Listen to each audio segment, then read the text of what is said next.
Hi besties et bienvenue dans un nouvel épisode. Aujourd'hui, on va parler de 6 choses que les personnes riches font et que les personnes pauvres ne font pas. Alors je sais, c'est un titre un peu tape à l'œil, mais je pense fondamentalement que les personnes qui connaissent un succès financier ont des habitudes qui sont différentes des personnes qui ne connaissent pas en fait de succès financier ou qui restent toujours au même niveau financier toute leur vie. J'en suis certaine parce que ces 6 différentes habitudes, personnellement, ce sont des choses que j'ai implémentées au fur et à mesure des années.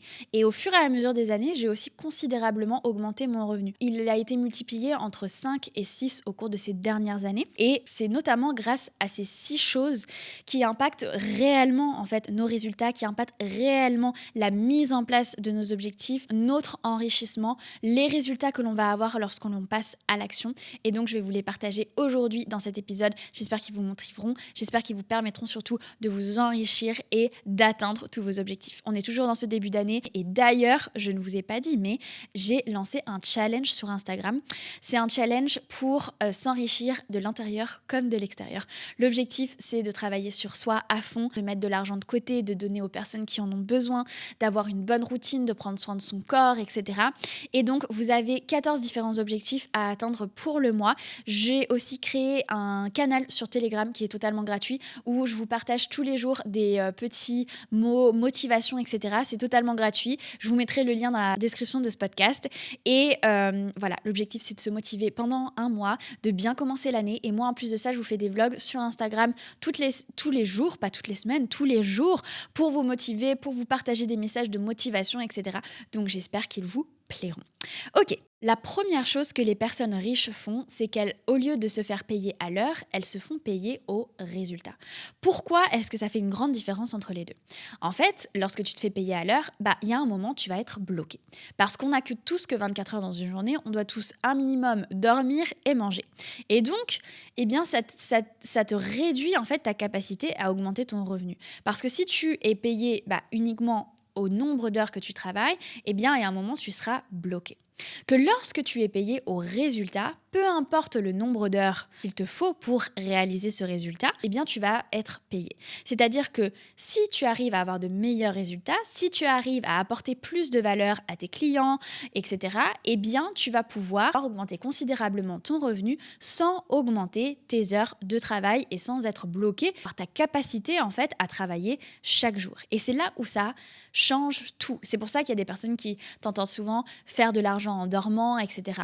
C'est ça quand tu crées par exemple un business de e-commerce. Par exemple, moi, mon Amazon FBA, c'est vraiment ce type de revenu où je vais me réveiller le matin et j'aurai vendu toute la nuit parce que tout est automatisé.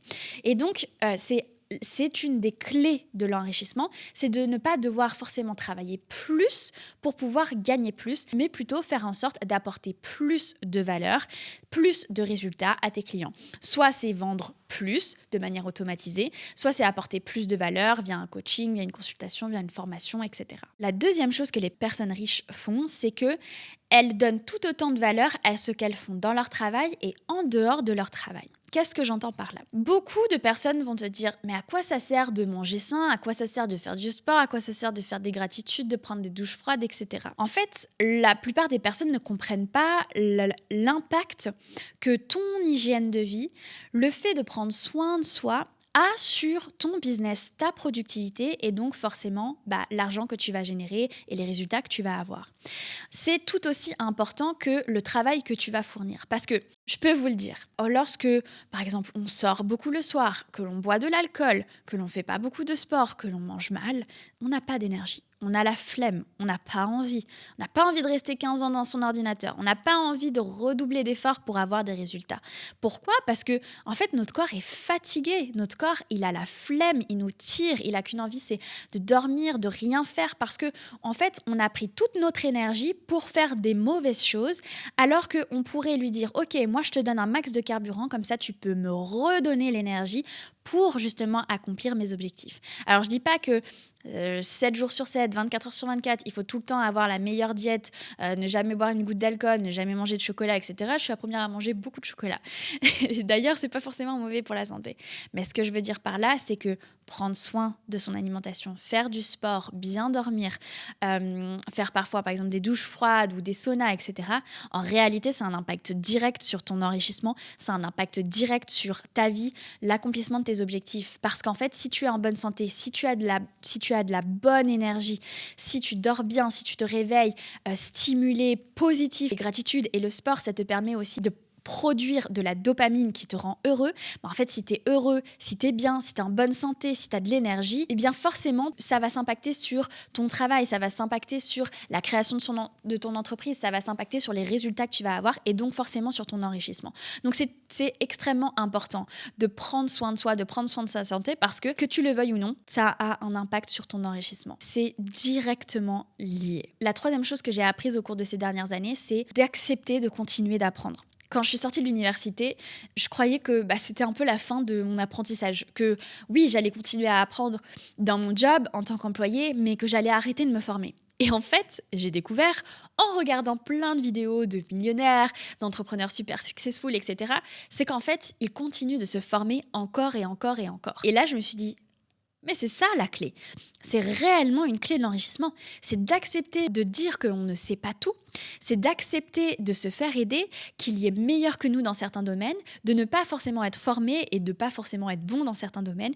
Et donc d'accepter d'apprendre en fait et d'évoluer dans différents aspects de notre vie, dans différents domaines, différentes compétences et de continuer perpétuellement d'apprendre.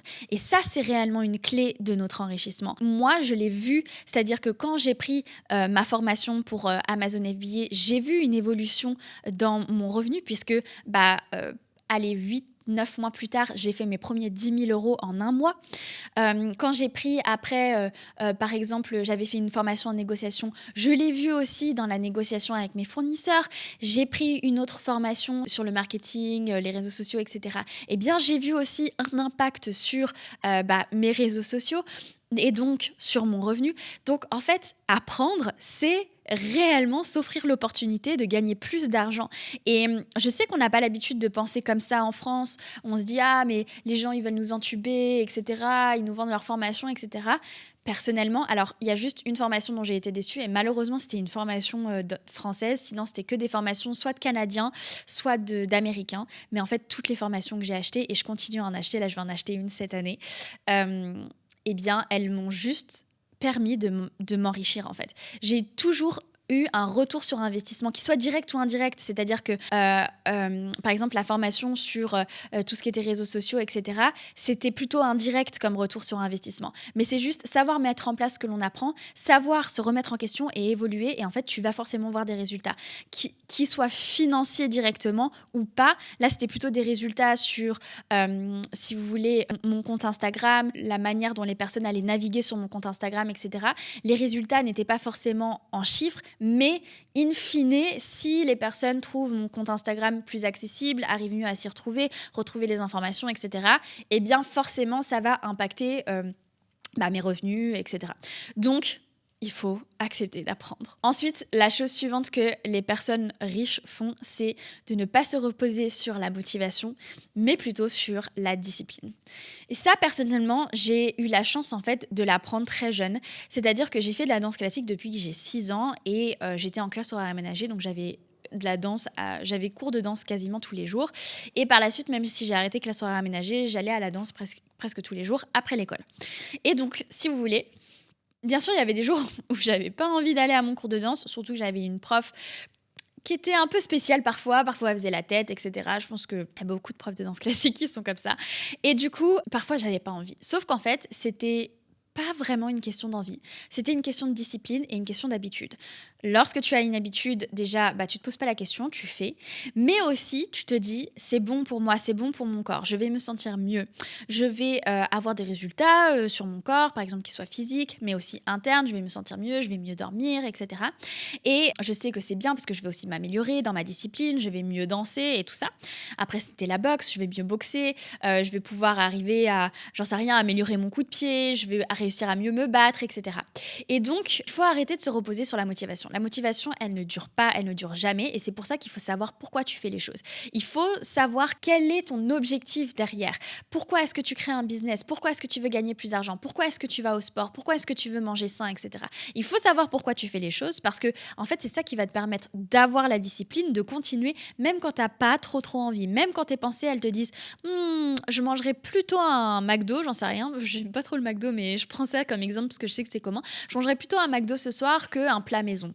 Mais tu sais que le McDo, il va te faire mal au ventre, qu'il est pas bon pour ta santé, qu'il peut impacter, peut-être qu'il va te rendre fatigué, et du coup tu vas mal dormir, enfin peu importe. Donc tu vas te dire ok, mais si je mange un plat maison, ce sera mieux pour moi, ce sera mieux pour ma shape, je vais mieux dormir, peut-être que même je vais plus apprécier le goût, etc. Enfin, tu vas savoir en fait pourquoi tu fais les choses, et donc ça va te permettre de faire le bon choix. Après, tu peux manger un McDo de temps en temps, ça va rien te faire, mais je pense que tu comprends mon message ici, qui est de être discipliné. Il faut te reposer sur ta discipline et ton pourquoi, parce que ta motivation, elle va venir et repartir, venir et repartir. Ensuite, une autre habitude que les personnes riches ont, et c'est quelque chose que j'ai mis en place il y a environ 5 ans, je pense, c'est que lorsque tu achètes quelque chose, tu dois être capable de l'acheter 10 fois. Sinon, tu ne l'achètes pas. Maintenant, avec l'accès au crédit à la consommation, le paiement en plusieurs fois, etc., on pense qu'on a les moyens d'acheter certaines choses, alors qu'en réalité, si on regarde notre compte en banque, si on analyse en fait nos finances, on n'a pas du tout les moyens. Et c'est pas grave en fait de ne pas avoir les moyens. Je sais que parfois on peut avoir honte, j'en sais rien, de pas avoir le dernier iPhone, une pièce tendance. Par rapport à ses amis, on va se dire oui, mais qu'est-ce qu'ils vont penser si, j'en sais rien, si j'ai pas le dernier iPhone, le dernier sac ou voilà. Et du coup, on veut impressionner sinon les autres personnes. Et donc, notre société de consommation nous fait aussi croire qu'on a les moyens d'acheter le dernier iPhone, d'acheter un sac de luxe, etc. Je discutais d'ailleurs avec l'une d'entre vous qui me disait la plupart des personnes qui achètent des sacs de luxe chez Galeries Lafayette, elles travaillaient là-bas, eh bien, ils le prennent avec le paiement en plusieurs fois avec des crédits à la consommation. Lorsque tu fais ça, c'est juste que tu n'as pas les moyens. Mais il faut aussi comprendre que tu n'as pas besoin de ça. Tu n'as pas besoin de ce sac de luxe. Tu n'as pas besoin du dernier iPhone. En fait, moi, par exemple, cet iPhone-là, donc ça fait quand même quelques années maintenant, quand je l'ai acheté parce que c'était un investissement. J'avais les moyens, je pouvais le payer 10 fois, mais c'était aussi un investissement parce que je savais que j'allais commencer sur les réseaux sociaux. C'est avec ça que j'ai filmé mes premières vidéos YouTube, etc. Et donc, c'est important d'être conscient de notre pouvoir d'achat, d'être conscient des moyens en fait que l'on a, des moyens financiers. Et si tu veux pouvoir acheter le dernier iPhone, voyager en première classe, t'acheter un sac de luxe, eh bien fais en sorte de gagner plus. Parce que là, tu auras réellement les moyens. Là, tu ne vas pas te mettre dans des situations délicates pour pouvoir impressionner les autres et te donner la sensation d'être riche. Il vaut mieux être riche que avoir l'air riche. Donc, si tu n'as pas la possibilité d'acheter 10 fois ce que tu veux acheter, 10 fois, par exemple, cet iPhone-là, eh bien, alors ne l'achète pas. Et si tu veux pouvoir avoir cette capacité financière, eh bien fais en sorte de développer de nouveaux revenus qui te donneront cette capacité de pouvoir acheter 10 fois ce nouvel iPhone et donc de pouvoir acheter le nouvel iPhone à chaque fois qu'il sort. Et ensuite, la dernière chose que j'ai observée dans la plupart des témoignages d'entrepreneurs que j'ai pu écouter, des podcasts, etc., c'est que il faut arrêter de penser 15 ans et il faut passer à l'action. La réalité, c'est que beaucoup de personnes vont par peur d'échouer, par peur du regard des autres. Tu vas pas passer à l'action, tu vas procrastiner, tu vas imaginer 15 000 scénarios comme quoi tu échoues, tu n'y arrives pas, etc. Et sauf qu'en faisant ça, tu ne fais jamais ce que tu as envie de faire. Donc, si j'ai pu apprendre quelque chose au cours de ces 3 dernières années où j'ai été entrepreneur, où j'ai considérablement augmenté mes revenus, c'est que quand tu as envie de faire quelque chose, il faut le faire, il faut foncer. Et peut-être que tu vas te casser la figure, ok, c'est possible. Parfois, tu vas prendre des risques financiers, parfois, tu vas prendre des risques émotionnels, parfois, tu vas prendre des risques au niveau de tes relations, au niveau de ce que tu as construit, etc., au niveau de ton image, peu importe. Il y a plein de risques différents qu'on peut prendre, mais si tu ne prends jamais de risques, bien, tout restera toujours pareil toute ta vie. Sauf que c'est pas ça la vie. La vie, c'est expérimenter toutes les options que l'on peut avoir, c'est faire ce que l'on a envie de faire, c'est réaliser ce qu'on a envie de réaliser. Et donc, pour soi, tu auras toujours un petit risque associé plus ou moins élevé. Et il faut accepter de prendre ce risque-là. Il faut accepter d'échouer. C'est pas grave.